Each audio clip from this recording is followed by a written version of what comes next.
Et c'est des traditions qui sont bien loin des nôtres, où là, on a 17 ans, ils reçoivent un chien, tous les lutteurs qui sont bons, et ils s'entraînent hein, pour une joute qui a lieu une fois par année, où c'est un grand honneur vraiment de gagner, et puis si tu perds, tu peux même plus aller rentrer chez toi dormir à la maison. Et ils reçoivent un chien à 17 ans, ils vivent avec, ils le nourrissent et tout.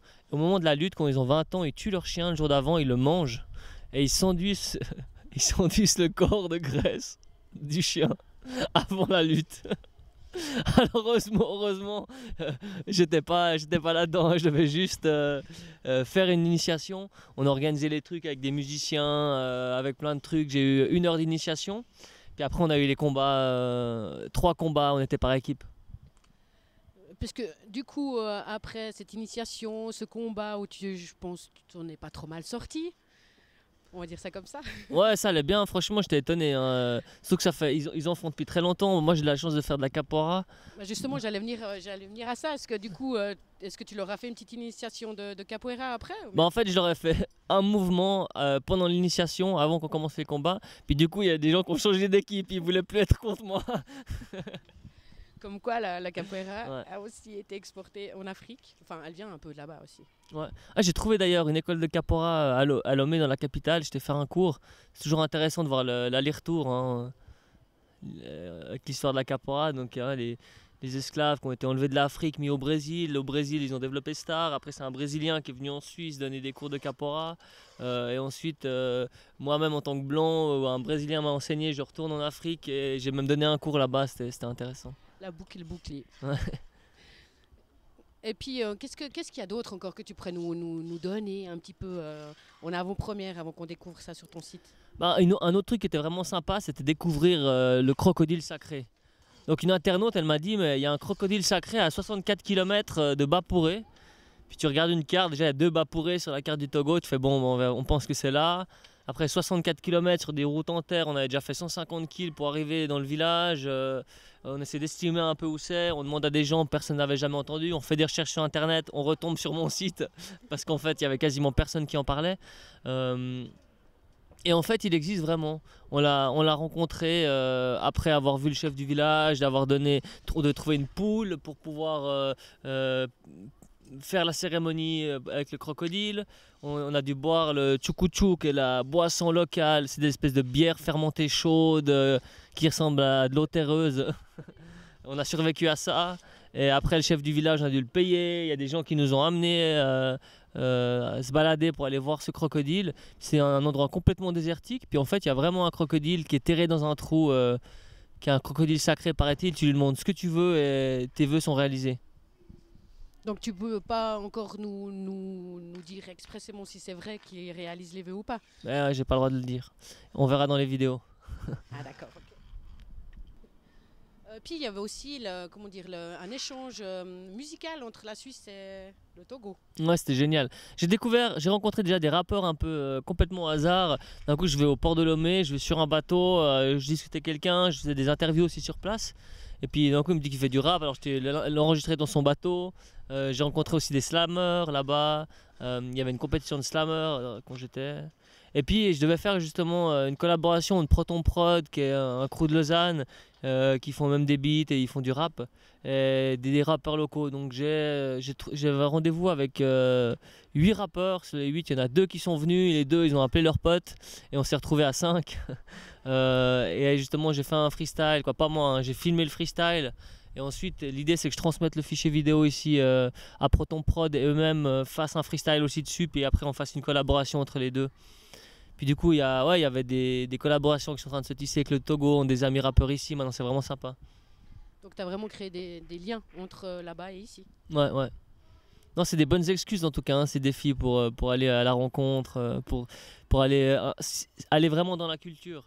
Mais est-ce que tu as vraiment besoin de ça, Sylvain? C'est une mauvaise excuse, parce qu'en fin de compte, vu que tu es quelqu'un quand même qui va facilement vers les gens et tout ça, tes autres vidéos, tu n'en as pas trouvé d'excuses. Non, c'est vrai, mais en même temps, il faut trouver toujours quoi faire. Donc, c'est vrai que moi, je fonctionne plus au feeling, au fur et à mesure, tout d'un coup je rencontre quelqu'un, bah, je le suis, je fais quelque chose. Alors que là, il y avait des choses qui devaient être préparées un petit peu. Et puis c'est hyper intéressant, je trouve, que les gens proposent des choses. Bah, par exemple, le stand de dégustation de Cénovis, jamais j'aurais eu l'idée de le faire ou même de mettre en place quelque chose.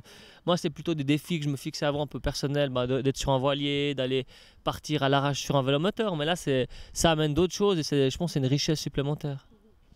Ton plat le plus bizarre que tu as mangé pendant ton séjour? Ouais, à un moment, il y avait de la viande grillée. D'ailleurs, j'ai une chouette vidéo. D'un coup, il y a ma soeur qui est en train de manger. Puis je la filme et je fais Anouk, c'est la première fois que tu manges du chien là? Puis elle a le bout de viande dans la bouche. Et franchement, le gars il me disait que c'était du mouton. Mais moi, je crois pas que c'est du mouton. Puis on était dans des régions où ils mangeaient du chien. Ouais, ce bout de viande là était un peu bizarre. Sinon, ils mangent beaucoup de types de pâtes. Mais quand je dis pâtes, c'est pas des spaghettis. Hein. C'est des bouts de racines, par exemple de manioc, de patates qui sont pilées. Ouais, ça c'était un peu bizarre. Une de tes plus belles rencontres pendant ce séjour? Ah, il y en a beaucoup, mais c'est vrai que rien que la personne qui nous a servi de guide, c'était une personne incroyable. On a passé 3 semaines avec, du coup on s'est vraiment liés d'amitié, on a eu des beaux échanges. Mais sinon après c'est vrai que la population togolaise en général c'est des gens très ouverts, on a eu des bonnes discussions, c'est vrai ils parlent bien français, c'est vraiment un plus. Et aussi avec les rappeurs c'était intéressant, j'ai enregistré par exemple un texte d'un slammer sur les handicapés où c'était assez touchant, je me réjouis de le diffuser, où c'est aussi ouais, les handicapés ils ont peut-être pas la même place en Afrique qu'en Europe, où là justement dans certains endroits c'est considéré un peu comme une honte par la famille qui les expulse ou ils errent après ils sont pris en charge maintenant par des associations, mais voilà c'est des réalités bien différentes. Maintenant parlons un petit peu de la suite. Donc maintenant tu es rentré, on attend impatiemment de découvrir un petit peu ton aventure pendant ces 3 semaines. On sait que, tu nous l'avais dit, il y a certains projets que tu vas faire ici en Suisse, mais tu vas partir de nouveau tout bientôt. Ouais. Bon, déjà, je pensais continuer Suisse moi seulement en septembre, mais maintenant j'ai 2-3 opportunités où je vais continuer. Par exemple, là, je vais peut-être être invité en fait par l'Office du tourisme de Paris, tout frais payé pour venir visiter la capitale, réaliser des vidéos avec d'autres blogueurs suisses. Mais ils doivent me donner une réponse cette semaine, donc je sais pas vraiment. Puis sinon je vais partir aussi en Grèce, faire quelques petites vidéos, mais là c'est des petits voyages, quoi, c'est des vacances, donc c'est l'histoire d'une semaine, 10 jours, et puis du coup je profite de faire 1 ou 2 vidéos pour faire vivre vraiment Suisse moi. Après ça va être en septembre vraiment où je pars, là pour une durée de 5-6 mois. Je sais pas encore où, ça va être je pense soit l'Amérique latine, soit peut-être le Mexique, la Colombie, l'Argentine, quoi, des pays comme ça. Donc tu veux dire que Suisse moi, depuis que tu as créé cette aventure, que tu en parles, parce que tu as créé un peu le buzz quand même, il y a pas mal de gens qui t'ont suivi, des radios, enfin des médias et tout. Donc tu veux dire que ce que tu viens de me dire, c'est que ça a engrangé que d'autres pays carrément voient ce que tu fais et du coup aient envie que tu parles de leur ville ou de leur endroit? Ouais. La Grèce, c'est aussi ça? Non, la Grèce c'est différent, simplement j'avais prévu moi un voyage avec ma douce et tendre et puis du coup on s'est dit allez on va faire quelques petits défis sur place. Je voulais pas lui imposer en fait, ça. Tout le mais... temps en action, le truc c'est que Juste... même quand tu vas en vacances avec Cher et Tendre, Mais c'est ça, c'est que je lui dis ouais écoute là là je lui ai dit on fait rien et tout, il fait mais bon, ah bon t'es sûr, tu veux rien faire? Et puis en fait c'est elle qui voulait, donc je lui ai dit allez c'est bon on va faire quelque chose. Elle sait pas encore quel défi on va proposer. Donc justement on en revient à ça, donc toujours au travers de Suisse moi. Pour ton prochain voyage, que tu viendras sûrement nous parler juste avant ton départ et tout ça, donc pour l'instant c'est encore le grand point d'interrogation. Éventuellement le continent, mais pas encore le pays. Mais tu continues toujours dans ce concept que les gens peuvent te donner des défis, des idées, d'interviews, des choses à réaliser. Ouais.